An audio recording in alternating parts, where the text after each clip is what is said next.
ये कल से क्वेश्चन किया था कि अपने गोल्ड की ज़कात वो अदा करना चाहती हैं और वो किराए का मकान है जो उन्हीं के नाम है, मगर वो उसके आइज़ा अक़रबा उसको देते नहीं हैं। तो बात ये है कि वो उसी जो किराए को अपने ज़कात में कटवाना चाहती है, तो इस तरह से नहीं होगा। या तो उनको राज़ी करें कि भाई आप ये रकम मेरी तरफ से आप कब्ज़ा कर लिया करें, मैं तुम्हें अपना वकील करती हूँ, उसके बाद फिर आप इसको रख लें।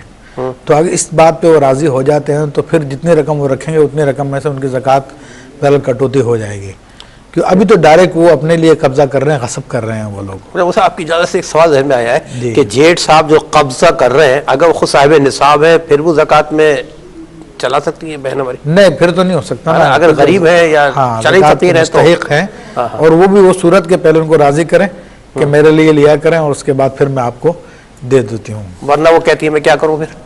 तो अपने सोने को बेचें, उसमें से जितना हिस्सा ज़कात का बनता है, बहुत थोड़ा हिस्सा बनता है, वो अल्लाह की राह में दे दें।